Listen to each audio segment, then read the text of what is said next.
It's New Year. We're back. Even though it's only been a week since the last episode, it's not like we went anywhere. We didn't go anywhere. We worked over the holiday for this podcast, but what we didn't do over the holiday is work at our actual jobs. Right. Yeah.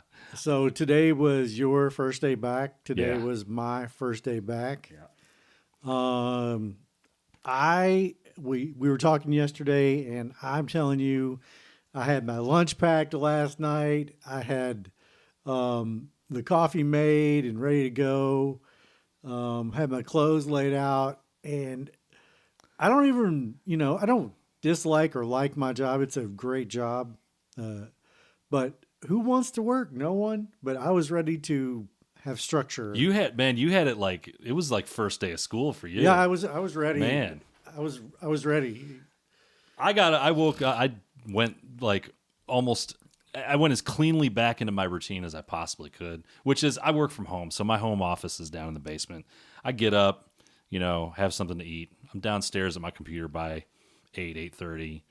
Did a lot of reading emails because not everybody was off during the break that I interact with, but I was, and I don't look at emails. You didn't look at it. I checked emails about 3 different times just to make sure there wasn't anything on fire. The only thing I'll do is I'll clean out junk mail. That's it, just so I'm not overwhelmed. I will tell you, my brain is a little foggy. It took me 30% longer to do everything.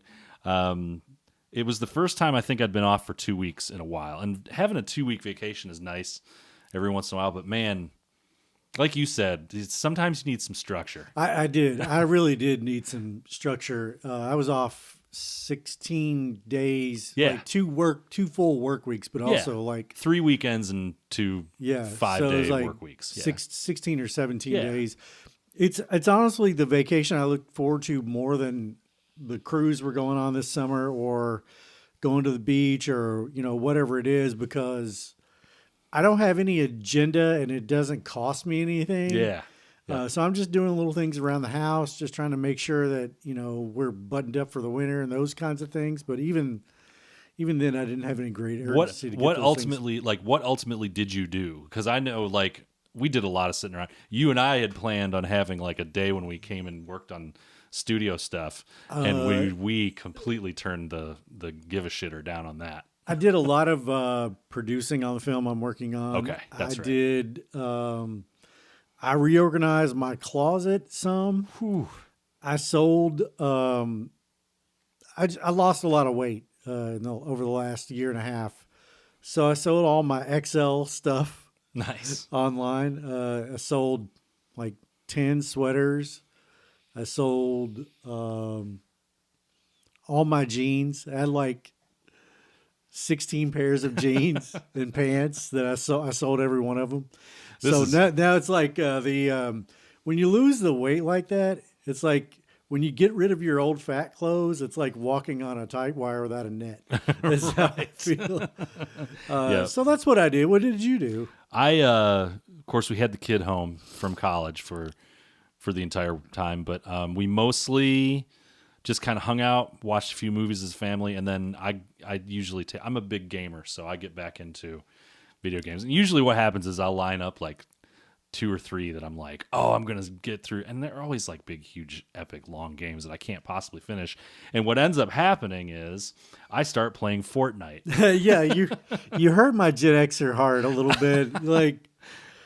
My man he messages me and he's like, I need structure in my life. I just played 5 consecutive Fortnite matches and I won one. And I did a fist pump and I'm God. It was you owned the 12-year-olds of the world that are out there just emoting for no reason whatsoever. It was when I was in my living room by myself yesterday morning waiting for the girls to get out of bed, and I jumped up off the couch and did a Tiger Woods fist pump after a victory, and then I was like, Lanny, I need some. You knew it was scheduling. You knew it was time. It was over. It was time. And yeah, I knew yesterday it was time when I had my clothes ready, my lunch packed, and the coffee already made. So we're back to work, but we're not. We're about to go to work this week on the playoffs. Playoffs. Here they come. So Let's we'll be go. back in a moment. We'll talk about the playoffs. Let's go. We are just two middle-aged refugees from Generation X. Man, we grew up in a time that was a lot simpler than it is today. Could we gamble on sports back then? No, not really. We did, but not legally. But now? Now we can, and we can talk about it on a podcast, and we can talk about a lot of other things too. And we're going to. I'm Lanny. And I'm Andrew. And this is Bet Small, Lose Small. I did get to watch quite a bit of football this weekend, especially the games that mattered. And frankly, none of the 1 o'clock games mattered too much on Sunday. But we digress. Let's start with Saturday. The Panthers go to the Bucs needing a win, and they're in, and they lose, and they get in anyway thanks to the Saints losing to the Falcons on Sunday. And your Panthers, your Carolina Panthers, are your NFC South division winners. 3-8-9 teams.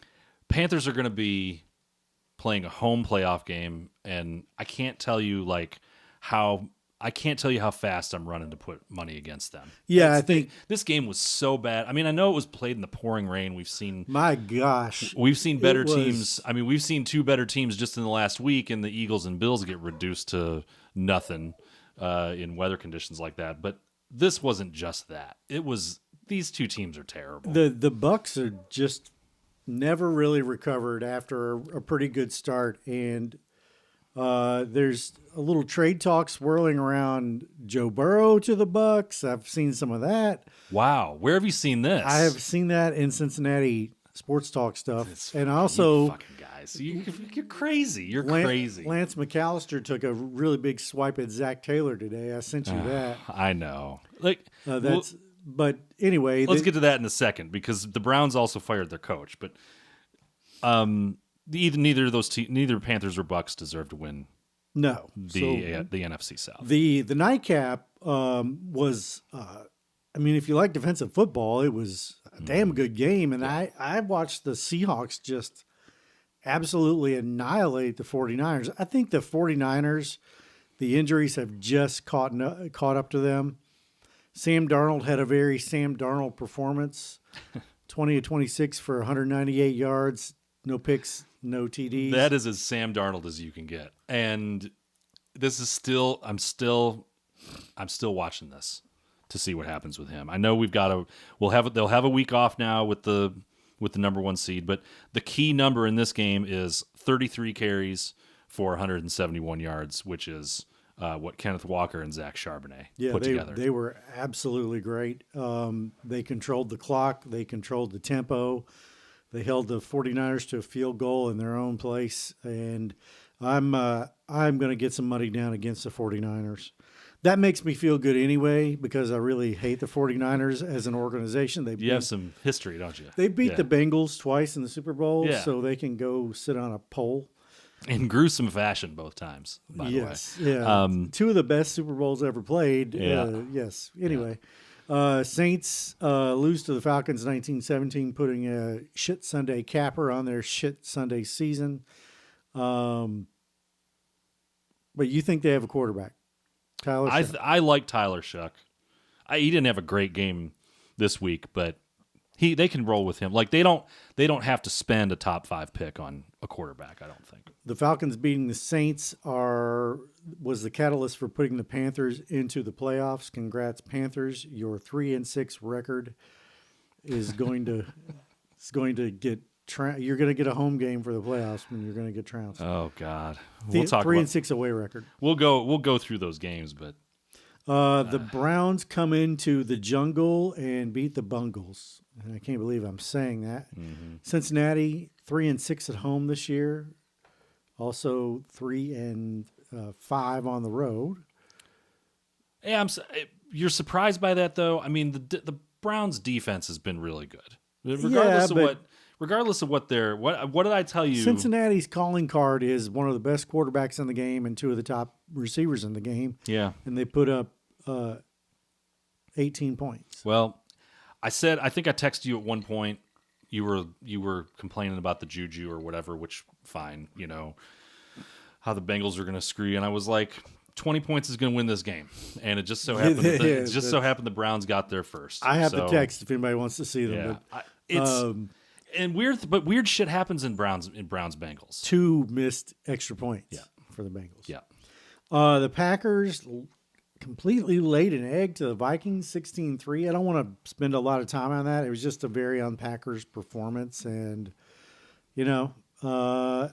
Love didn't start though. Jordan Love, they kept Jordan Love on the bench. Yeah, I was going to say their seed was set, so they didn't care one way or the other. No. The Cowboys got dominated by the Giants 34-17. The only thing I have to say about this is shame on you, Dallas. Like, what are you doing? You have an MVP level quarterback, and you have some pride, man. Go in, and 2 of the best receivers in the game. There's no reason to go in and lose this game 34-17 unless you just absolutely have the fuckets. Well, once they were out of the playoffs, I'm not trying to give anybody on the Cowboys a pass. You're a professional organization. You should play like professionals, but you whatever. would think.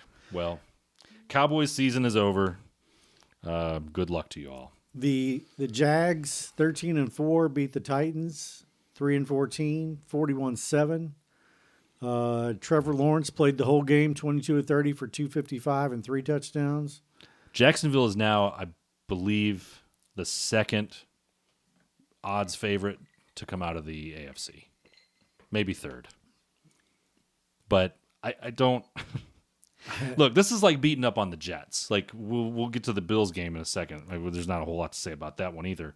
But this is the same as like beating up on the Jets. Like, what do you know about your team from putting 41 on the Titans at home? I don't know, but the team that we've been hot on, the Texans, they won 38-30. Their offense showed some life, but they gave up 30 points to Riley Leonard, who, if I'm checking my notes, was making maybe his first start of his career. His first career start. He got in over Phillip Rivers in the last game of the year. Yeah, old Phil. I was kind of hoping we get one more Phil Rivers game, but he came in. He looked competent. He did all he could do, and he retired for a reason. Yeah. It was a great story. I had fun watching him. He's talking about coaching now. He's like, I think I can coach. He coaches he coaches his son's high school football team. He coaches a high school team, but I think he would make a really good coach in the NFL. Yeah, I think so too. The question is, when you have $80 million in the bank, how much do you want to work? Well, sometimes it's the same reason why you want to be 44 years old and not have played football in 5 years, and somebody calls you and says, "Hey, do you want to play football?" And you go, "Hell yeah, I want to play football," because they just want to be involved, man. I guess if you could work 8 months out of the year and make whatever that coach makes for that, whatever slot if he's gonna be a special assistant or whatever. Phillip Rivers coming back to play for the Colts is the equivalent of me going back and playing Fortnite over Christmas. You get sucked in, man. You can't help it. So I'm a little concerned about the Texans giving up 30 to Riley Leonard, but I still like them. Do we know how much? So Houston, what did they stand to win? They clinched from this. They clinched the 5 seed with a win over the Colts. Okay, and I think the 5 seed is the one you want, right? Well, the 5 seed, because the 5 seed plays the 4 seed, which is going to be Pittsburgh. We'll get to that game in a second because, I don't know. Were they playing all of their defensive it's unclear to me. I didn't get to see much of this game, so I didn't. A lot of the 1:00 games, honestly, I kind of bailed on because it just didn't feel like many of them made a difference. I guess if the Jaguars had lost to the Titans, there was a chance that Houston could have won the division. But yeah, they had to play them full out. But I think everybody had a pretty good idea of how that Jags-Titans game was going to go anyway. So I thought the Houston defense would really eat them up. C.J. Stroud was only 14 of 23 for 169 and a touchdown. That's a problem. That's something when we talk about the Houston defense, which, by the way, I think they finished as the number 1 defense in the league. They did. But that is Stroud is something to watch. Like, this is one of those he's played okay. He missed a few games this year with injuries. I'm not sure that he's like a championship level quarterback yet. He's got the talent to do it, but if anything's going to drag that team down, I think it might be that maybe they just don't score enough points in the playoffs. I mean, you're not going to play the Colts defense very often. I was trying to see if there was a defensive touchdown or something because, to the Colts' credit, they held Jonathan Taylor to 26 yards on 14 carries. Yeah, the numbers don't totally add up here because we've got a rushing touchdown by Riley Leonard, and 2 passing touchdowns by Riley Leonard. So there must have been something else. This is, we spent a lot of time on a game we didn't get to watch. I know. It ultimately doesn't matter. The Colts have said that Steichen is coming back next year and the GM is coming back, which I think is fair. Yeah. I think they were on their way to a really good season until they lost their starting quarterback he was probably the comeback player of the year, I think. And now he will have the opportunity to be comeback player of the year again next year. Bills over the Jets 35-8. I don't know what to say about that. It was the last regular season game in the Rich Stadium, Ralph Wilson Stadium, New Era Field, whatever the hell they're calling it right now. New stadium getting ready to open next year. It was fun. Josh Allen played 1 snap and then casually strolled to the sideline and was done. And then Mitch Trubisky had the game of his life against the Jets, which the only gripe I have about this is that they let the Jets be the last team to score points in that building. Oh my gosh. The fucking Jets, It's man. a footnote. I know. It's not even a footnote. I know. I'm mostly kidding. It's like a stupid trivia question that a nerd answers in 30 years from now. That's fine. I would have kicked the field goal instead of kneeled it out. Are there going to be sports nerds 30 years from now? I don't know. Sport just online. They'll all be artificial intelligence. The Lions go into Chicago and win 19-16, even though the Bears did hang on to the 2 seed. Oh, the Bears! Oh, the Bears! Oh, the Bears! And you know what's funny about this is the Bears actually kind of needed this game. Yeah, they did. They needed this game. They got lucky. They got lucky because the Eagles, who I guess we'll get to, they were one of the 4 o'clock games. We'll probably talk about that next. What on earth? Like 2 weeks ago, I was thinking like the Eagles are maybe like the second. Like I would put them right behind the Rams. No, I never. And now, like I don't know. Like I haven't believed the Eagles all year. Yeah. If you want to go back and look at the old episodes, but Jared Goff had a game, 27-42, 331 yards, a TD and a pick. I don't know what it says about the Bears. Like, what are we as a 2 seed? The Bears are vulnerable. Would you say? I mean, that's a team that like we'll look at who they're going to play this week, but they're shaky as hell. Shaky as hell. I think that's a fair assessment. Also shaky as hell are the Chargers, who went into Denver and got their asses kicked. Man, I watched a good chunk of that one. Why can't the Broncos score points? We've still got to have like your number one seed quarterbacks are going to be Bo Nix and Sam Darnold. I know you're and like. Does anyone have any confidence in these guys as top quarterbacks who can like lead a 1 seed to a Super Bowl? I don't see it from either of them. Especially, I mean, Nix is just he's so up and down. He has good games. He has good quarters. A lot of times he doesn't even show up for 3 quarters. I just don't know. This is one of the years I don't expect. Just to preview our playoff analysis. I don't expect the Broncos or the Seahawks to be in the Super Bowl. Man, I think the Seahawks have a chance. Trey Lance. Can you believe that Trey Lance was the golden boy in San Francisco there for a minute and lost out to Brock Purdy, who's this journeyman's journeyman, and now Purdy is maybe a top 10 quarterback, and Trey Lance is going 20 of 44 for 136 yards and a pick. I think Golden Boy is going a little far. I mean, they gave up a lot to go up and get him, but that's what I'm saying. But very famously, the coach did not want. We've been talking about him all year. Kyle Shanahan. Kyle Shanahan very much wanted to draft Mac Jones and not Trey Lance.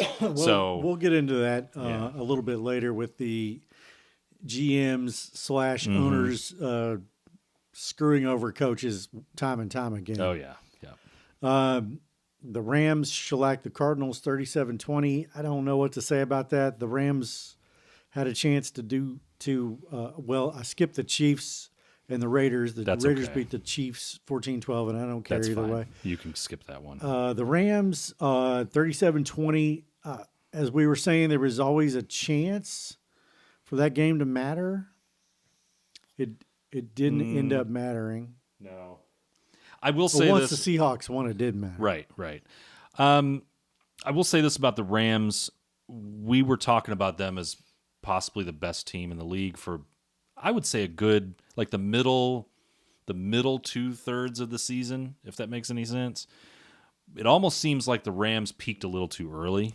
I don't know about that, but I mean, this game, the reason it was starting to seem like the Rams had peaked a little bit too early, and now after this game, I'm starting to think, well, maybe they just kind of had a couple hiccups there. I think that's what it is. They lost a tough game to Seattle. They lost the weird one to Atlanta on Monday night. That's the head scratcher for me. But the Rams needed this so they could be the 5 seed, so they get to take on the Panthers. Yeah.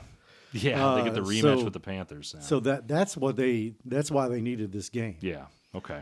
The Dolphins got shellacked by the Pats 38-10.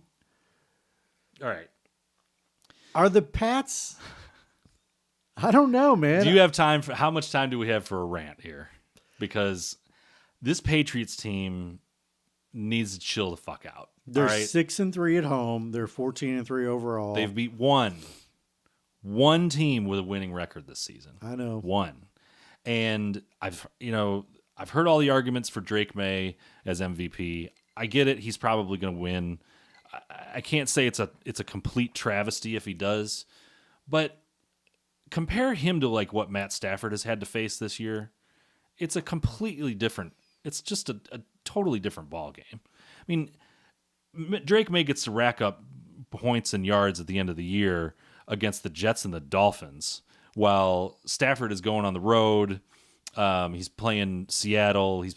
I don't want to hear about the Patriots are an on paper 2 seed, and Drake May, I think, while his MVP case is fairly strong, I think Stafford's has had the better season. I think it's going to be fun to bet against the Patriots. Okay. When they actually start seeing some competition. Okay. All right.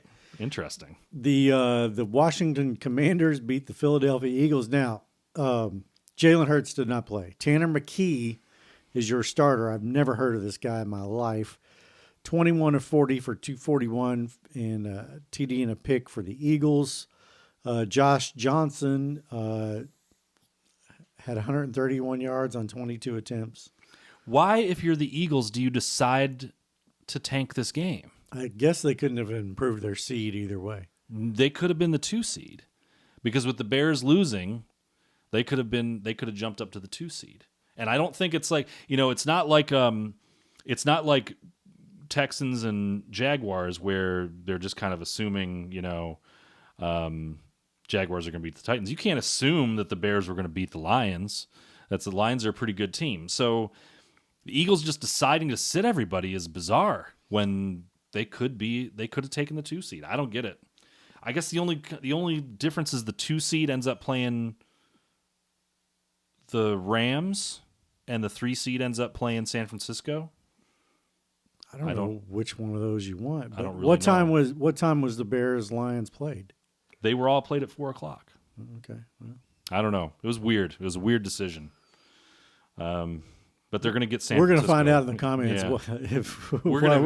We could be wildly inaccurate on this one. And in the Sunday night game, there no more Monday night games. We're recording on Monday night, the 5th, by the way. Yeah, we should mention that. The Steelers in a thriller over the Ravens, to secure Mike Tomlin's winning record streak, or non-losing record streak, I guess it is. Well, he'd already passed that. They already had the 9 wins. Yeah, but they also ago. got into the playoffs by beating the Ravens on the ghost of Justin Tucker blew the final field goal attempt wide right. When we talk about fired coaches, there's at least one head scratcher out there. There's a couple head scratchers of teams that are keeping their coaches. And then there's John Harbaugh, who has made weird decisions all year. This was another game where Derrick Henry was running all over the Steelers for 3 quarters, and then he just disappeared, and they didn't use him again. Now, I realize Lamar had a couple long scoring plays. He made a couple incredible throws to get the Ravens back into this game. But then you've got this rookie kicker who's lining up for a game-winning field goal to go to the playoffs. Like, the amount of pressure that you're putting on that kid, it's a 45-yard kick, and when they get down to the 30, 28, whatever it was, and then they opt to just basically kneel it in the middle to set up the kick, which took 2 yards. Like, it backed the kick up 2 more yards. Okay, now you're rubbing your eyes, and you seem like you're getting frustrated with this. I just don't understand it. You've got time. You've got 11 seconds left on the clock, and you're gonna just weird, these little kinds of weird decisions that John Harbaugh, we've seen him make over and over and over, going all the way back to the first game of the season when they blew that huge lead to the Bills. I don't, the problem always is, who are you going to get to replace him? But I mean, it might be time for John Harbaugh to move on, for the Ravens to move on from him. Maybe. I mean, this is a winnable game. This was an imminently winnable game. Yeah, and they're going to miss the playoffs. But Lamar was not right for most of the season. No, and he wasn't right last night. We talked about that when we were doing the show last week. Like, it was, we were going to get 85% of Lamar. We were going to get 80%. And he looked about 78%. He did not look awesome. He wasn't doing the running he hasn't done the running a lot this year at all. So, let's cover a little bit of news and notes. That's all the games, right? Did we get all the games? That's all the games. Okay. Pete Carroll is fired after his 1 season in Raider Nation in Las Vegas. Not shocking. No, I feel bad for Pete because, he had an opportunity there, but I don't know that anybody has an opportunity in the Raider organization until they get an offensive line. They went out and got Geno Smith and couldn't protect him. He got sacked all year, under pressure all year.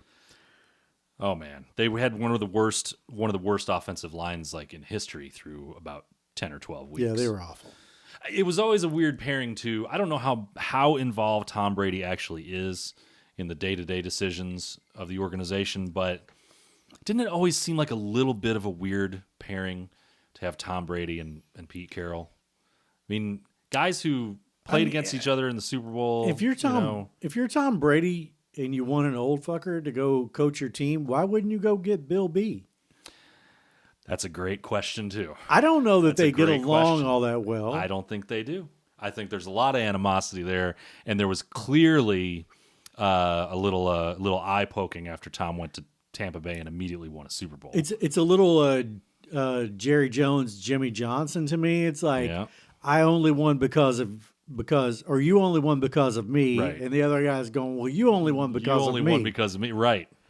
And they're both correct. I mean, if Tom Brady doesn't become the greatest quarterback of all time, Bill Belichick doesn't win all those games. I don't think Brady becomes the greatest quarterback of all time without Bill Belichick. No, because he had to have a certain amount of confidence in him early on in his career when Brady wasn't all that good. Brady wasn't Brady until his seventh year. I think his 6th season. Yeah, and he was the most Brady when he had Randy friggin' Moss. Right.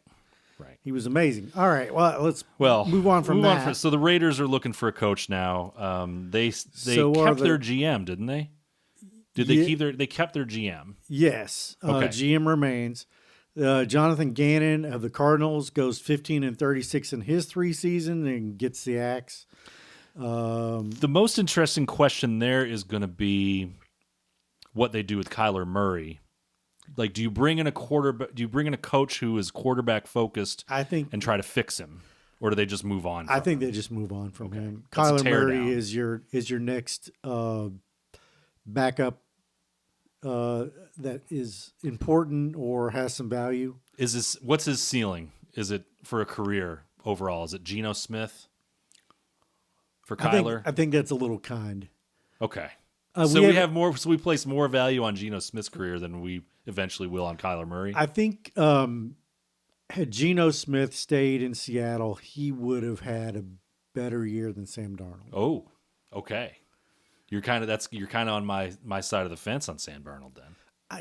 I don't think Sam Darnold is bad, but I just don't think he's as good as Geno Smith. Well, he's 28-6 in his last 2 seasons, so maybe we have to come around a little bit. And I'm going to look this up in our break, but I want to look up Super Bowl winning quarterbacks because there are guys in there that I know that we know they are game managers. Yeah, absolutely. Not often. It's not often. No, but Trent Dilfer is in there. Yeah.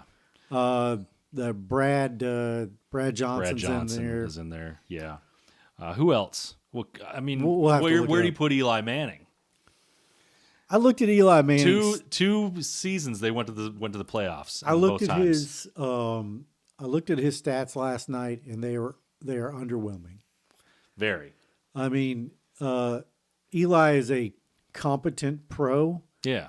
But he averages about 61% completion rate. Yeah. And he did that in a time when 65% was more the norm. Yeah. He could throw. He had a good arm. He probably had a better arm than Peyton. That depends on what you use to evaluate arms. Sure, but he was just wildly inaccurate at times. Yeah. But the man won 2 Super Bowls, and here's the Eli Manning stat that you will need to remember. Between his second year and toward the end of his career, he missed exactly 1 start. Well, he started. That's pretty impressive. Like 12 seasons in a row. How did we veer so far off of we started? This is great. We started with Cardinals and Kyler Murray. How did we get to Eli Manning? I don't even remember at this point. We said Jonathan Gannon was fired. Let's see who else was fired. Kevin Stefanski. I want to talk about Stefanski for a minute. 2 of the last 5 Coach of the Year awards before this year, from 2020 to 2024. 2 Coach of the Year awards for Kevin Stefanski. When you look at the quarterbacks that he's had, the fact that he's the head coach of the Cleveland Browns alone, just being in that organization, for them to decide that now is the right time to move on is baffling to me. I think it was a terrible decision. You gave him Dylan Gabriel and Shedeur Sanders this year. Started out the year with Joe Flacco. And he actually made 2 of those. He made Gabriel and Shedeur actually look kind of competent at times. Yes. My question is, what are the Browns doing? Like, what are they doing? Do they even have an idea what they're doing? I mean, this is the same franchise that drafted the crazy quarterback that is gone from the league. What is his name? Are you talking? Who well, they signed Deshaun Watson. You were having trouble remembering to this Deshaun Watson's awful contract. Yeah.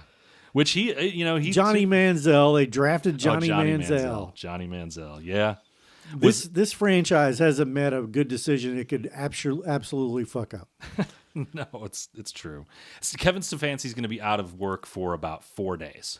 You know, if I'm I know the Cincinnati Bengals, the players in Cincinnati want to keep Zach Taylor. But if you have an opportunity to go get Kevin Stefanski, does he go to the Raiders, the Cardinals? Does he go to Miami? People have said that the Atlanta job, where Raheem Morris and the GM got fired today, or last night actually, they were fired within hours of beating the Saints. People have said the Atlanta job is actually I think desirable. That's probably the best of. I wouldn't want to go work for the Raiders. No. I wouldn't want to go work for the Cardinals in their current iteration. I don't know. I guess that is the best job. The interesting thing about the Cardinals is they were so banged up this year, and I remember seeing at some point, Coach Gannon was saying that part of his offseason evaluation was going to be looking at their like health and wellness program to figure out if there's like some reason why they're experiencing so many injuries. That's a franchise that I think if you're trying to make a decision on Kyler Murray, maybe you go and get Kevin Stefanski. Like you throw as much money at him as you need to get him to come in and figure out if Kyler Murray is the guy. I don't know, man. I've seen enough out of Kyler Murray that I think that decision's easy to make. I feel like I have too, but again, this is like, if you're that organization, what are you gonna like? Are you just tearing down and expecting to go like 2-15 the next 2 years? I don't know that you have to tear down. I think getting a different quarterback is not all that difficult. Yeah. I mean, the replacement level for Kyler Murray is not that hard to find. Well, Jacoby Brissett was really not all that bad. No. I mean, most of his starts. There's some guys that got to play late in the season that looked okay. Yeah. I do want to note that the 49ers had another defensive player go down, Tatum Bethune. Oh my goodness. He replaced Fred Warner, who was a really good player, a linebacker who broke his leg in week 6. He may be coming back in a couple of weeks, but he won't make the first playoff game. But Bethune has torn a groin. I just want to point out that saying that Fred Warner is a pretty good player is kind of like saying Elvis was kind of popular. Yeah, I mean he's a great. Fred Warner is like he's a great linebacker, possibly a first ballot Hall of Famer. But he may not get back in time for their season to be over, right? Or before their season's over. So, man, I have all the faith in the world in Shanahan there, but that team has just been decimated. It's catching up to him. And actually, after the Seattle and San Francisco game the other night, I think I texted you and I was like, I think I'm switching my Coach of the Year vote to Mike McDonald because, man, that Seattle team, that Seattle defense is nasty. Yeah, they're really good. Yeah. And it turns out if you have a good defense and you don't have a Derrick Henry, you can just take 2 running backs and mash them together and get 33 carries for 170 yards and a touchdown like you would from Derrick Henry. So I don't know how we keep veering off here. No, well, let's take a break and then we'll refocus and we'll come back. We'll do a very quick contest update. Okay. And the regular season's over. Are we having 2 contests, or we're going to have to decide this in the break? I think we come up. I think we cut off the first contest. Cut the first one off. Just cut it off. So you're already taking the L. We'll take the L. There's no coming back from that. Okay. It's been a terrible season. I got $20 down on the Bengals the other night. It's been a terrible season for you. I've been okay. I got $20 down on the Bengals the other night when they were ahead, and the Browns looked inept the entire game, and I lost. Oh, Lanny. So that's the kind of season I've had. So Lanny. when we come back, we will talk about our playoff contest. We'll recap the old contest and just real quick. And then we'll look ahead and set up the playoffs and our new contest for like the playoffs.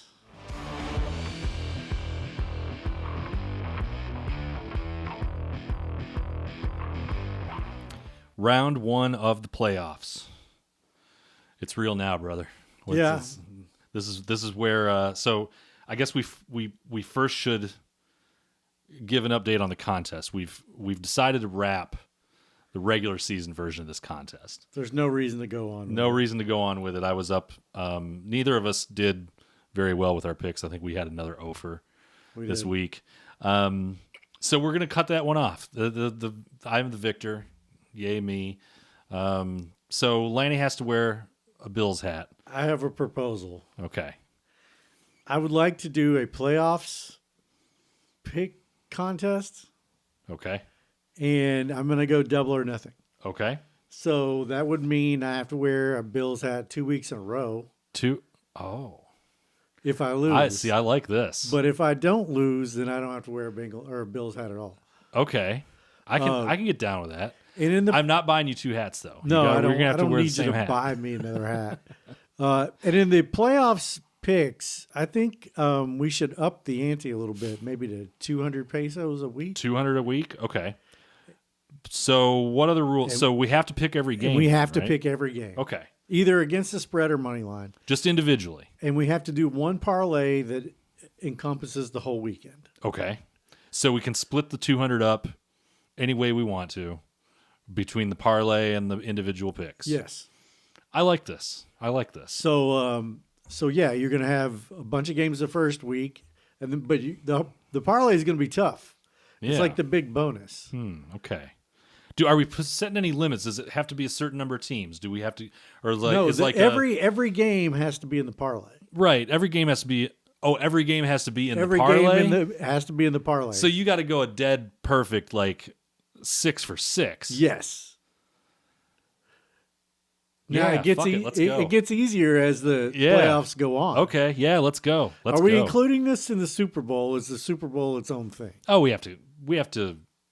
Well, that's a good question too, because then what are the stakes for the? Are you going to potentially put up 3 for 3 hats? Maybe you have to wear 2 Bills hats one week and one the weekend after the Super Bowl. Well, we don't have to have a punitive Super Bowl. Yeah. Nah, let's just keep the Super Bowl in it, because because this is what we can do for the Super Bowl. We can keep the 200 pesos. Yeah. Then we can start firing off some prop bets. Yes. Because the Super Bowl is that's the most fun prop bet day of the year. It is. Okay. All right. And you can still do parlays. You can get some same game parlays in there. You can get some player props. Like, we can figure that out. Yeah, we definitely. Let's go all the way through this. Let's go all the way through the Super Bowl for this. All right, the playoffs. Playoffs. Oh gosh, Jim Morrow will be that drop will be going 25 years. There's going to be a tape of that, like, on his headstone long that just after he's plays. dead. Yeah. All right, so you got the schedule pulled up. I got the schedule pulled up. Saturday, 4:31 p.m. Eastern time. Your Los Angeles Rams come to beautiful Charlotte, North Carolina to take on the Panthers. They are 10.5-point favorites. They're also minus 620 favorites. Panthers are plus 460. Over under is 46.5. The Panthers beat the Rams. Refresh my memory. Did the Panthers beat the Rams in Carolina or in Los Angeles? I'm going to look it up real quick. Okay. I think it was in. Doesn't matter what I think. The record's right here. The Panthers won at home over the Rams 31-28. Okay. There's no way that's happening again. I don't think so. But Not a chance. 10.5 points? 10.5 is a lot. 10.5 is a lot for a playoff game. It's a lot for a road favorite. I mean, you don't see a lot of teams. I don't care. They just expect them to go in there and trounce the Panthers at home? They had something figured out the first time. So whether or not the Panthers can duplicate that a second time, I mean, I feel like they can do enough to get within 10.5 points. That seems like it's just too many. It's too many. The second game on Saturday, 8:00 Eastern, the Packers are going to the Bears, but they are 1.5-point favorite. So it's basically a pick 'em. Both teams are minus 108. This is a really curious line to me. I like the Bears. I do too. See, that's the thing. Like, why are the Bears home dogs? I don't know. Is it just because they just played a couple stinkers? And not stinkers. That week 18 game, I think, has probably spooked a lot of people. And I don't feel like the Packers, like, there's been something wrong with the Packers all year. Like, whether it's injuries or Jordan Love just has a weird game, or they had the weird tie with Dallas where their defense couldn't stop anything the Cowboys were doing. That's the thing. Their defense kind of comes in and out too. So the Bears have lost 3 of their last 5. They lost at the Packers 28-21. They beat the Browns. They beat the Packers 22-16. They lost the 49ers 42-38, and then they had that stinker against the Lions. They beat the Packers at home. Yeah. Right? Yeah. Okay. I'm leaning Bears in this one. In fact, too. I'm leaning money line. And I think I would lean over 45.5 if I had to pick that. But the Bears, I feel like the Bears are the better team. They're one of the weakest 2 seeds we've had in a long time. Yeah, tell me who the best team in the NFL is right now, and I will tell you why you're wrong. If anybody can tell you that, they're lying. Because 2 weeks ago it was the Rams, and then Seattle pulled off one of the most 4-leaf clover up your ass wins at home, and then it was like we stopped talking about the Rams all of a sudden. And I think the Rams are still. I would pick the Rams, but you can make an argument for about 3 or 4 other teams. Right There now. have been 5 Super Bowl favorites this season. Okay. Okay. None of them were Seattle until most recently. Seattle, you could have gotten Seattle at one point in time. Their over-under was 7.5 for wins. And you could have got them as low as plus 8,000 to win the Super Bowl. To win the Super Bowl or to win the NFC? No, to win the Super To Bowl. win the Super Bowl. Okay. They opened at plus 6,000. Okay. And you could have gotten them as low as plus 8,000. Huh. Now they are plus 400 to win the Super Bowl. The Rams are plus 425. The Denver Broncos are plus 650. And inexplicably, the Philadelphia Eagles are plus 900. Are you just naming off the NFC teams, though? No. That's all 4 NFC teams are the top 4 favorites? No, the Broncos are in the AFC. Broncos are in the AFC. Okay. And then the Bills are plus 1,000. The Patriots are plus 1,000. The Texans are plus 1,200. The Jags are plus 1,400. The Bears are plus 2,200. The Packers plus 2,200. The Niners plus 2,800. The Chargers plus 3,000. The Steelers plus 5,000. And the Panthers are plus 20,000. I kind of like that 49ers number just from a value perspective. That's not a bad team, man. I just think the Niners are out of gas. I know they're banged up. I know they seem like they're running out of gas, but man, they had a shot at being the number 1 seed. And that just speaks to their coaching, their game planning. There's like that team's got fight. I might have a little side sprinkle on that. You know who was a Super Bowl favorite at one point in the season? The favorite to win it was it the Chiefs? Was it the Chiefs? Were at one point in the season just for a week. They had the Chiefs were in that mix for a lot longer than they should have been. Are the Broncos one of the weakest 1 seeds we've seen in some time? Absolutely, yeah.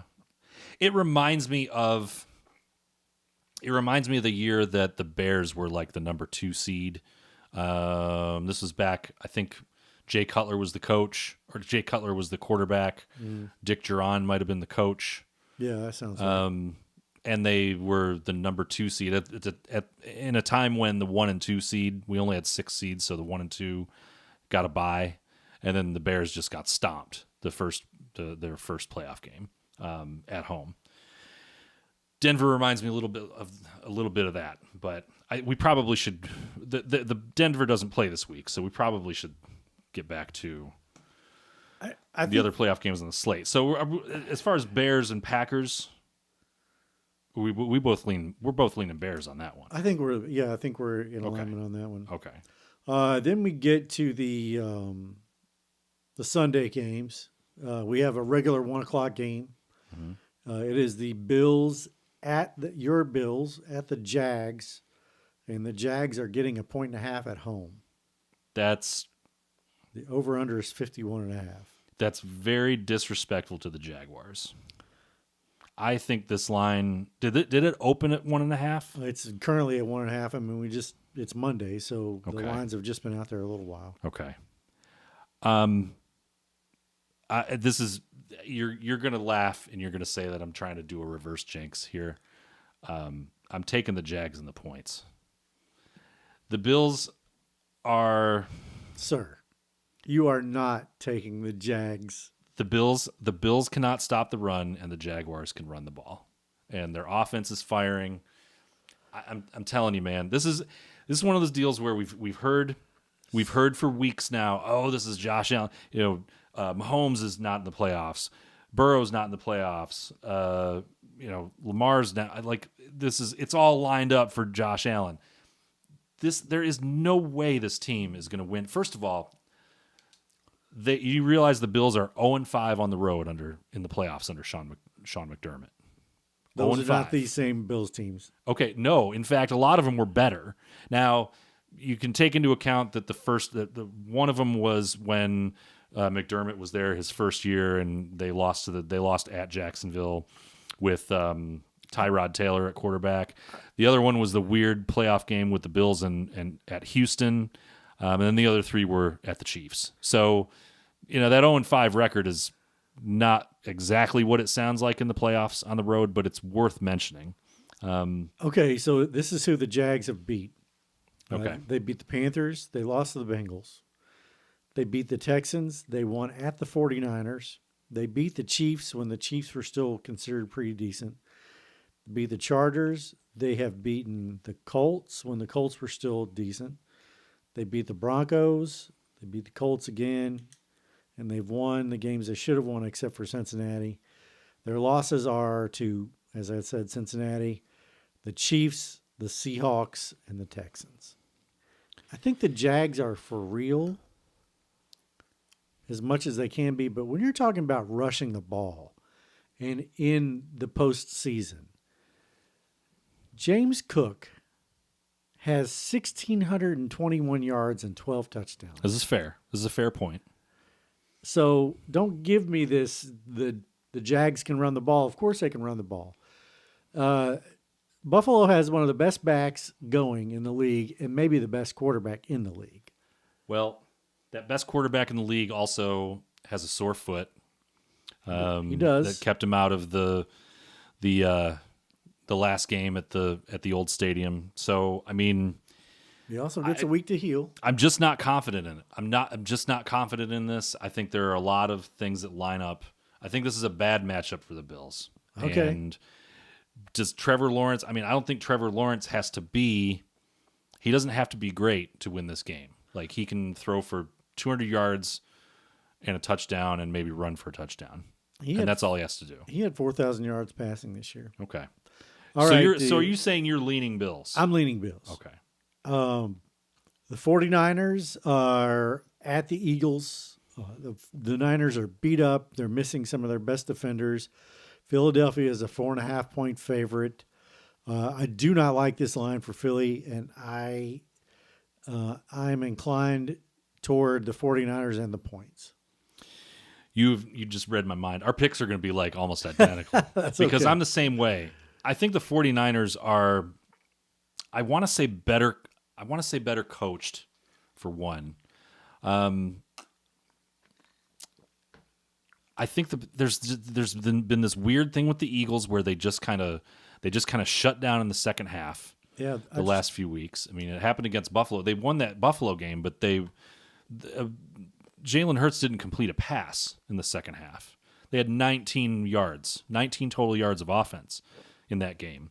You can't take much away from the Commanders game that they just won or that they just lost because they didn't play any of their starters. So I think there's just a lot of weird shit going on here. And also, you're talking about a Philadelphia crowd where these fans will turn on this team like after the first 3 and out. Yeah. And that's not a great environment for anybody to play in at home. 4.5 points seems fair, and I'm almost going money line on this one, but I'm gonna have to make that decision in a few minutes here. This is why I don't trust the Eagles. This is their last 6 before the Commanders debacle where they didn't play their guys. Okay. They lost at the Cowboys. They lost at home versus the Bears. They lost at the Chargers. They beat the Raiders. They beat the Commanders. They beat the Bills by 1 in Buffalo. That was probably the signature win. So the losses were not terrible, but not good. If that Buffalo win is your signature win, when you basically just And it was 13-12. it was a blocked extra point was the difference in that game. Yeah. They beat the Rams early in the season, but football is one of those sports where your team doesn't look anything like its early season self typically by this time of the year. Yeah. You're playing guys that are off the practice squad. You're picking up guys off the street. Yeah. In Indy.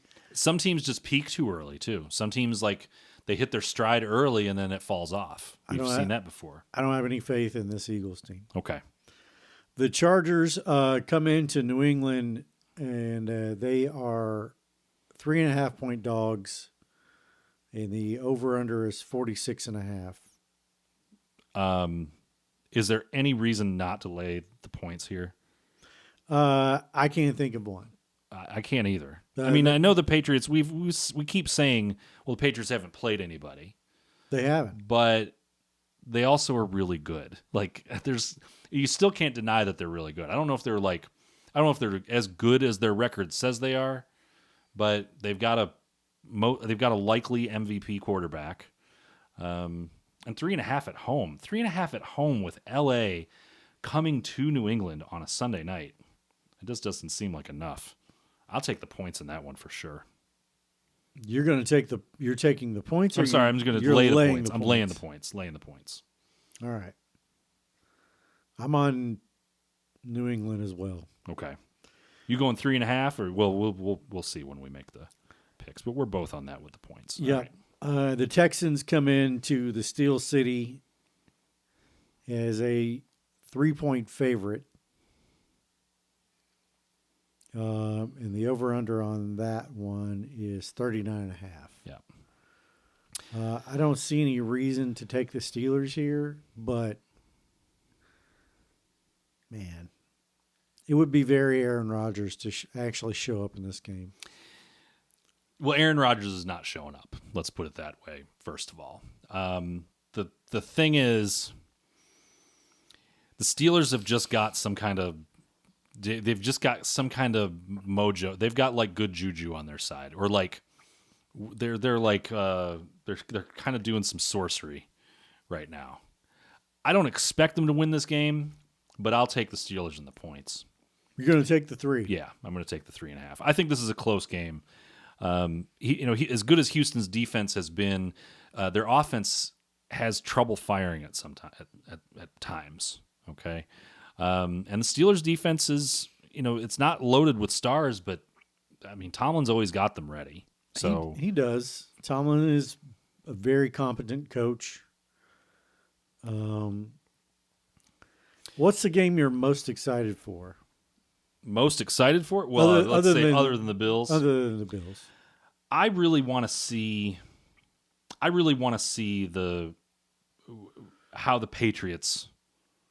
what the Patriots look like in their first home playoff game. What does Drake May look like? Because the Chargers' defense is pretty good. We're still talking about a Jim Harbaugh defense. So I want to see what the Patriots look like.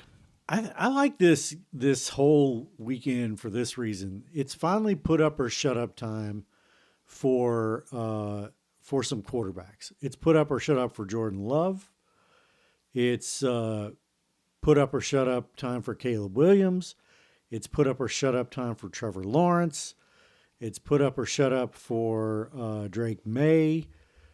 It's put up or shut up for Aaron Rodgers. Does he have another playoff win? C.J. Stroud too. And Stroud, who did not look good this past weekend. Yep. So some of these young guys really come into play. Is Brock Purdy a vet at this point? I guess he is. He kind of is. Brock Purdy has played in a Super Bowl. We forget this. Yeah. So he's battle tested. Yeah, he's been there. And Jalen Hurts has too. Yep. And this is Herbert is probably, it's either Herbert or Lawrence is the most interesting quarterback situation. Like Herbert didn't play last week. there's nothing more to say about Josh Allen in the playoffs. Like he's done everything that he's supposed to do. He loses. The losses that he's had have been to the Chiefs, and it's because the defense couldn't stop him. Mm-hmm. So, these other guys, man, there's a lot of. I just can't believe that we're looking at the top 2 seeds in each conference, and it's Bo Nix and Drake May and Caleb Williams and Sam Darnold. It's just, it's amazing to me how this has worked out.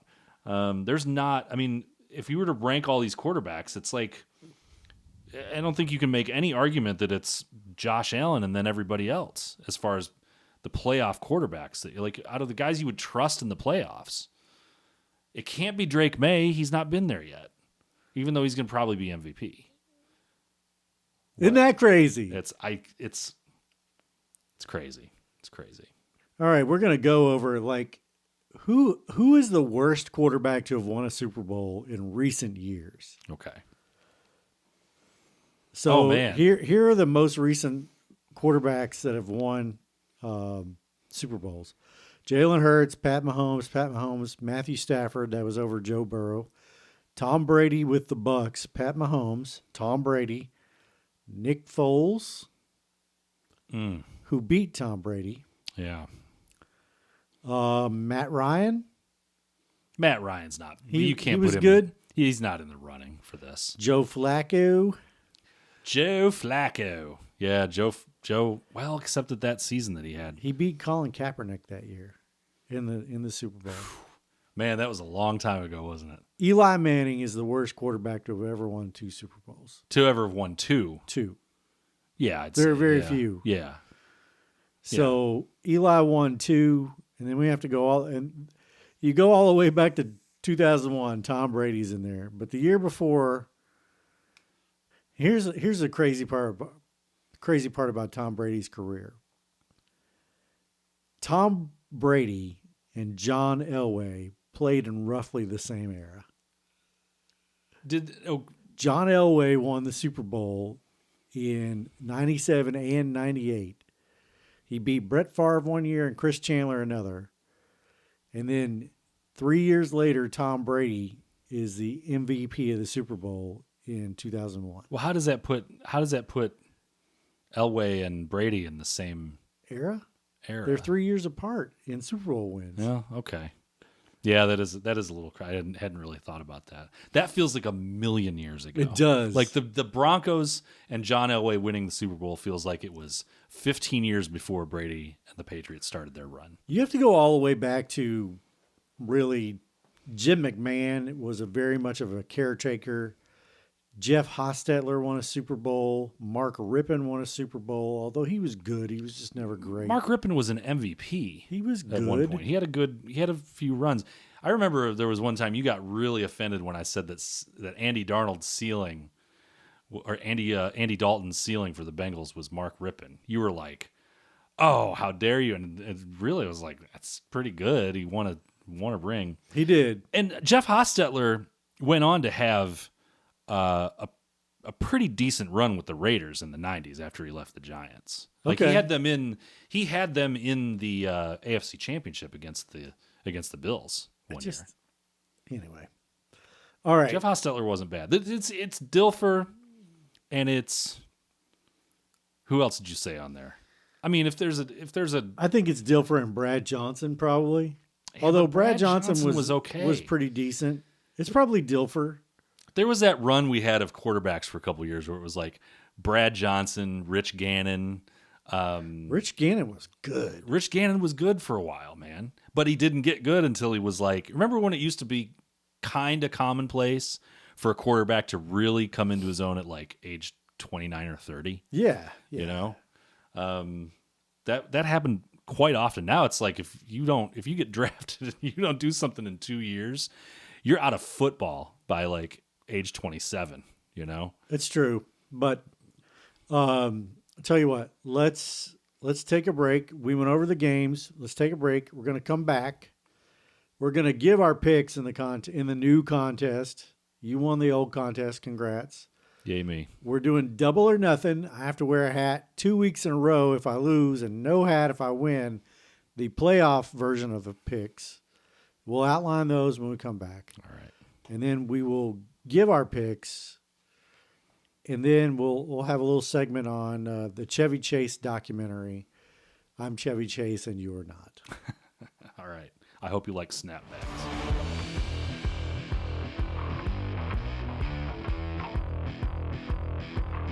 I think we've got another nickname for this part of the contest. It's the who you got. Who you got? Who you got, the who you got portion of the picks for the week. So we're going to go back and forth.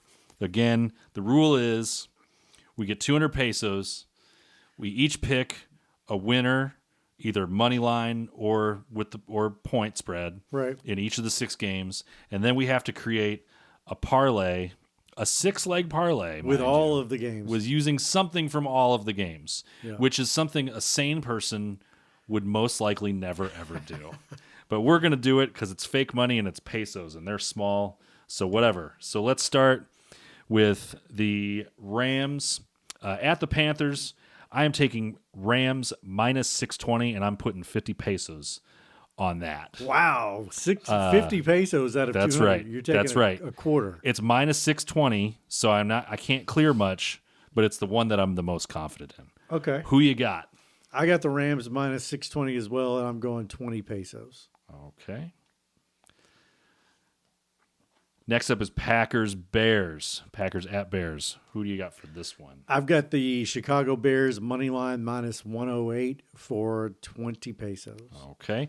And I have Chicago plus the 1.5. That's going to get me minus 122.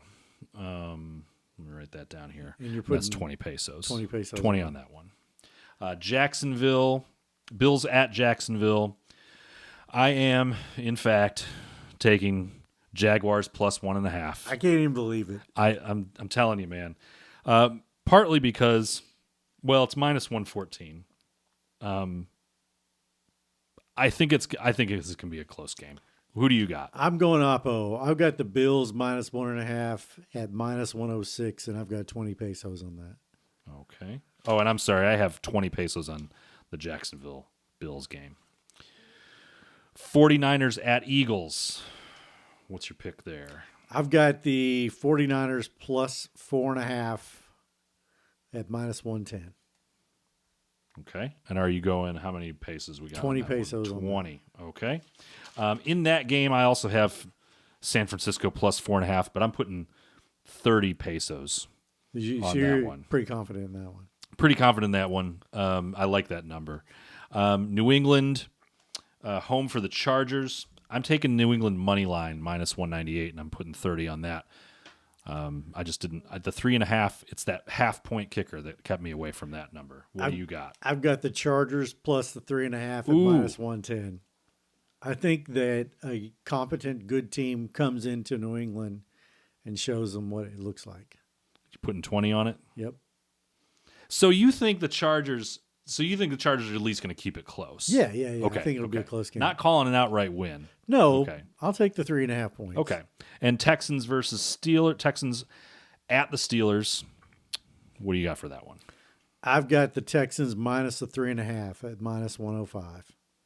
Okay. For 20 pesos. That's another 20.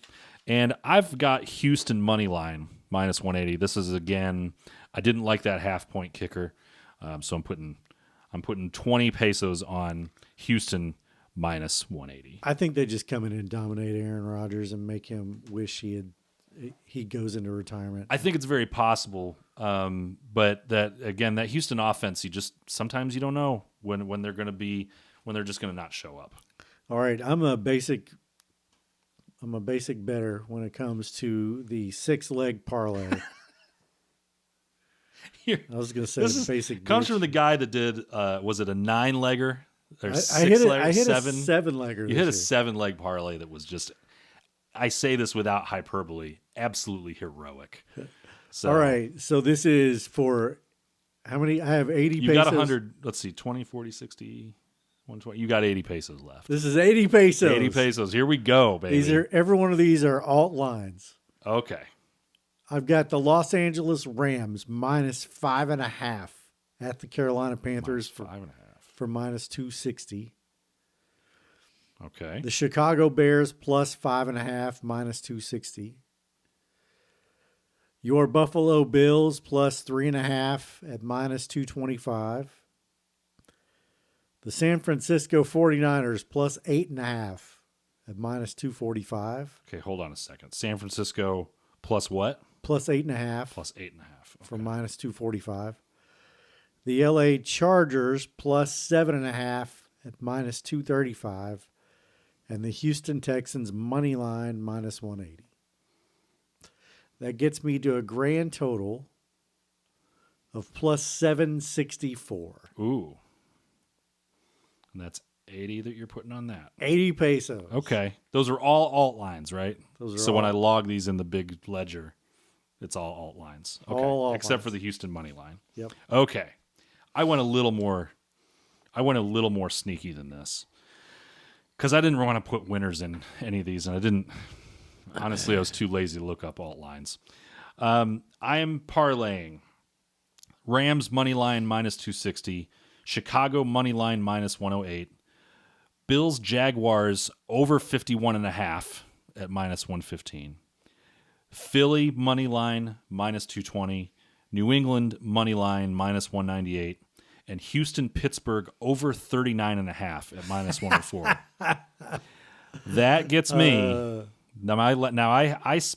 I put 170 pesos on my individual picks, so that leaves me with 30.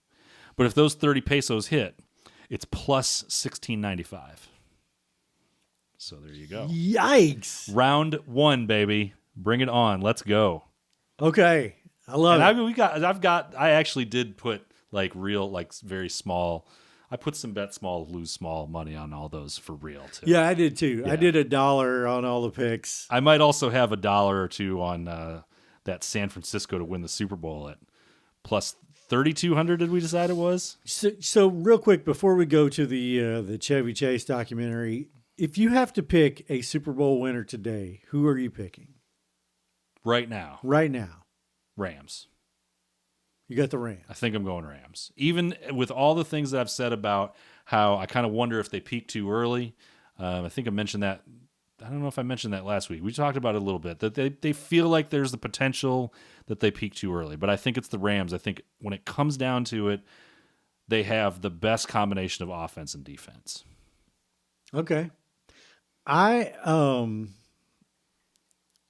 think I'm going with the Seahawks. And I'm probably going to regret that. I think a Seahawks Texans Super Bowl would be a very boring Super Bowl. Absolutely. And maybe two of the worst quarterbacks to ever make the Super Bowl, like in tandem. Sure. Yep. But I think that's possible. And I think I really like the Seahawks defense and what I've seen from them. I love the fact that they're at home in one of the hardest stadiums to play. I love the design of that stadium, and I think it's loud and very disruptive. And I think those fans are hungry. All fan bases are hungry, but I think Seattle has a great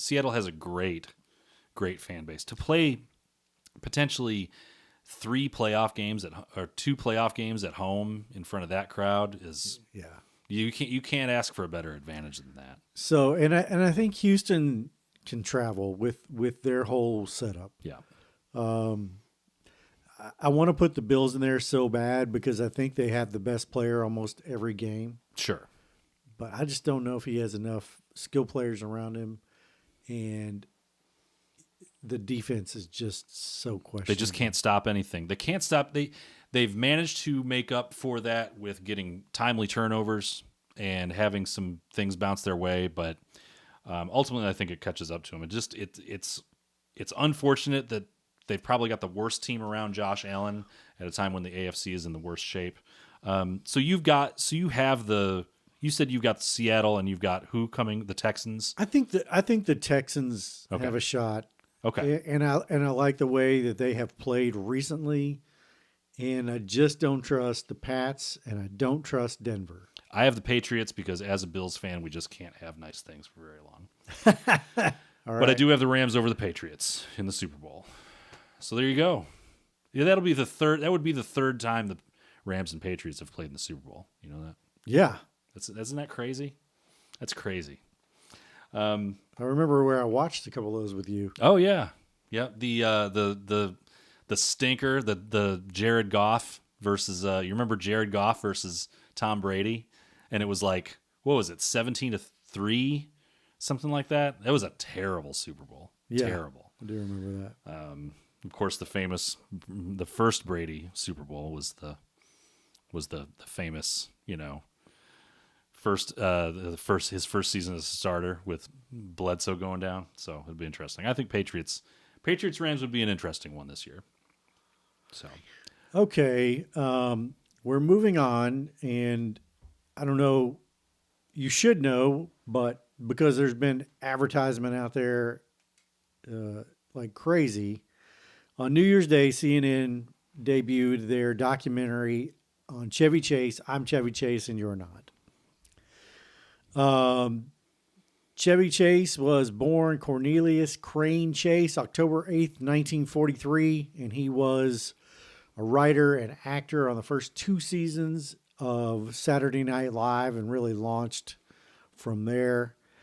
And everything that you've heard about Chevy Chase being an abject asshole is proven without a shadow of a doubt in this documentary. There's some wild stories out there about him. He's abrasive. Yeah. He is disruptive. He got fired from Community for going on some sort of rant. Back in the early days of SNL, he came back to host. Did he come back? Okay, this is where you said he was on 2 seasons, the first 2 seasons of SNL. He was the Weekend Update. He created Weekend Update. Yeah. That's crazy to me. If you'd put over under number of seasons that Chevy Chase was on SNL, I would have put it at like 3.5. Like, No, I thought he was on there a lot longer than that. Just the first 2. That's crazy. He left, and then Bill Murray came in, but He had those iconic performances doing Gerald Ford. yeah, As being Gerald Ford, but the all the clumsy shit that I don't remember if Gerald Ford was like known for that, but Chevy Chase was just constantly falling like off of a Christmas tree or tripping and falling into a table or something as Gerald Ford. So as Gen Xers in a show that's aimed at Gen Xers, give me your thoughts on Chevy Chase, the performer. Oh, it's unfortunate that he is such a dick because to me he's an icon. I mean, the deadpan and it's not just the lines, it's not just the classic lines. It's like the deadpan delivery. There's some comic cues that, like, I'm not a comic, but if I'm joking around or I'm trying to be funny, like, there's some deadpan shit that I'll do that you can trace directly back to Chevy Chase. Like, to me, he's one of the, for comic actors, he's probably up there in the top 10, I would say. Yeah, I mean, he has one of the most iconic Christmas movies ever. He is that, which came out in '89. I think 89 was pretty much the end of his run. Okay. Well, and at least in terms of movies. Well, in terms of anything you wanted to see. Yeah. He did Vegas. No, he was great, and he was really good in Community. Like, that's the sad part about that is that that Community, I don't know if you've ever watched that show. I've started it, yes. It's an excellent show. It was one of those that I think was a little too quirky for most people, and so it kind of ended up getting canceled after 5 seasons. But he kind of sticks out like a sore thumb in it. He does, but he's supposed to.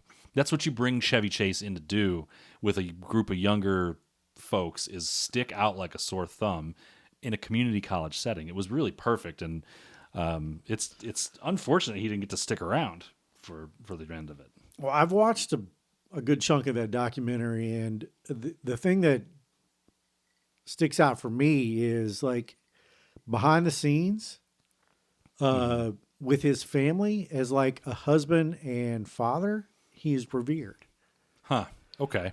I would never have guessed that. But his daughters love him. His wife loves him. He met her, and he's had the same wife for like 50 years now, since the 70s. So a very normal kind of behind the scenes, loving father, loving wife. Maybe they're, not telling the absolute truth about him, but like working with him is awful. Yeah. Well, you never did. I mean, he was never like in news stories, like, he like domestic violence things or anything like that, like cheating on his wife or whatever. I think whether or not those things happened. He did a truckload of cocaine back in the day. A lot of cocaine. So did everybody in Well, that period of time. I mean, come on. That was just Hollywood at that period of time between the 70s and 80s. if you think about his run, he started Saturday Night Live in 75, 76. He did Caddyshack in 80, which is still probably a top 10 comedy. I've got a pool. I've got a pond. Pond's good for you. Pond's good for you. They wrote that scene basically and ad-libbed quite a bit of it. They ad-libbed that whole scene, quite a bit of it because they didn't have their two biggest stars on a scene together. And that thing kind of sticks out like a sore thumb in there too. Then you did. Oh, that's okay. We have too high standards for comedy movies. I think there's that you can get away with that kind of thing. We could do a whole episode on the production of Caddyshack. 100%. National Lampoon's Vacation in 83. He did Fletch in 85. Now he's got a couple of clunkers in there too in between. I'm not mentioning them. Then he did European Vacation, which is the worst of the year, which is the worst vacation movie. Which is like saying it's the worst kind of ice cream. It's worst kids. Oh my God. The kids in European Vacation suck. Well, yeah, but it's still a fun movie. It's not, okay. It's not like it wasn't Howard the Duck. A quick aside on this. So we when I was a kid, I was big into youth group. And so we had this kind of rule, like no R-rated movies. If we're going to do a movie night, we're not watching R-rated movies. Okay, fine. I get it. So we get European Vacation, which is a PG-13 movie, which PG-13 at the time was a fairly new rating. It may be the only film in the PG-13 category with a topless scene in it.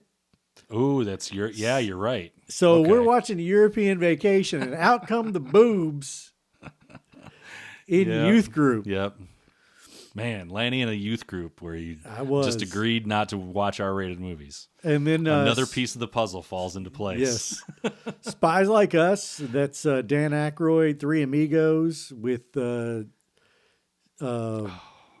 wife really hates Martin Short. Martin Short and Steve Martin, right? She really hates Martin Short. Really? Yes. And why? This is why. Is he annoying? Is he's too annoying? No. Martin Short always plays Martin Short. He is never just Martin Short. Yeah, but fine. That's the same as Robert Redford always playing Robert Redford. No. Martin Short always plays Martin Short no matter where you see him. If he's on a talk show, he's never serious. Okay. He's always doing his gags. Okay. Like constantly. Okay. I mean, that's not I don't find that to be Dana Carvey, same deal. Well, yeah. Dana Carvey's personality and Martin Short's personality are not the same, but their personalities are their characters. I'm not going to hold that against. Those are two. I mean, Dana Carvey's not quite as iconic as Martin Short, but I mean, Martin Short and Steve Martin and Chevy Chase in Three Amigos is, great. I mean, wow. Where is that in the pantheon? Where is that in the Hall of Fame of comedy movies? It is Tropic Thunder before Tropic Thunder. Yes. Now you're talking. You've got actors who think they're in a film. Yep. In fish out of water circumstances. Yeah. Okay. It's like they rewound that movie and did Tropic Thunder and added all the racial stuff to it. That's great. Nice point. I'd never drawn that. I'd never drawn the line between those two before. But I don't know. I would suggest to you. I read a review today that basically said, "Don't watch this documentary." I say bullshit. Go watch it. Don't watch the Chevy Chase documentary. Yeah, he basically said, "Don't waste your time on it. Everything you thought about Chevy Chase is true." Well, yeah, but there's something to compiling it all into one place. I've watched a good chunk of it. I will finish up the rest, but I love a good documentary. I love a good retelling. But Yeah. Chevy Chase does spend a good chunk of time basically saying, I didn't mean to offend the only gay character on SNL when I went back and hosted, even though he poked him in the eye with it. I mean, that's kind of that's trying to rewrite history a little bit. Yes, Come it on, is. Chevy. You knew what you were doing. That was, and it was, but also, when did he go back and host? Well, he that went back episode? many times and hosted. Oh, he went but back this- many times. Okay. Yeah, okay. he hosted. When was several that times. particular? Because that had to be in like the Early 80s. mid 80s. Okay, see, that was a different. It was a different time. He pitched a bit where they said that person was going to have AIDS and they were going to weigh him. Oh. Ooh, that's Yeah. that's pretty close to bad, even for the cocaine fueled 80s. So Lorne Michaels basically said, we said terrible shit to each other all the time, and Chevy just probably thought that was the way you talk. Yeah. Well, but that's, again, go back to that time period and think of, man, there's some stuff. I mean, even into the 90s, there's stuff that doesn't age well. 85 is 40 years ago. There's stuff in popular sitcoms from the 90s that don't age well. So to say that a joke, to say that Friends. Friends does not age well. Seinfeld, there's some stuff that doesn't age well. Look, there's you can say that about a lot of stuff from the 80s. I'm not surprised that, I honestly don't think Chevy Chase should even be expected to go back and apologize for it. I mean, it's nice that he did, but I mean, you're not changing the past. Nope. And you're certainly not addressing the context within which that joke was made. No. So I don't know. All right. Interesting. I'm gonna watch the documentary. I can't believe there's somebody who actually said don't watch it. Yeah, he was a critic, but go catch us on Instagram, Facebook, YouTube, Spotify, and Apple Podcasts. Leave us some hate mail if you like. Yeah, TikTok, Instagram, YouTube Shorts. Any place you catch your shorts, you might see us come across sometime. We had an epic. We're gonna have to do reading comments sometime soon. We witnessed an epic discussion between two guys talking about Mike Tomlin. About Mike Tomlin, yeah. That was just, I want to reenact it and try to do I might do a Pittsburgh accent or something just to do it. It'd be great. But leave us some comments there. Also, bet small, lose small @gmail.com. Coming up, we're getting close to the end of the football season here. We're going to start trying to have some guests on at some point. We don't have anybody booked yet. But we will. Email us. Maybe if you feel you're worthy of coming on the podcast, let us know. I guess that's it. Good luck on the playoff super contest. And to you as well. All right. Double or nothing. Double or nothing. See you next week.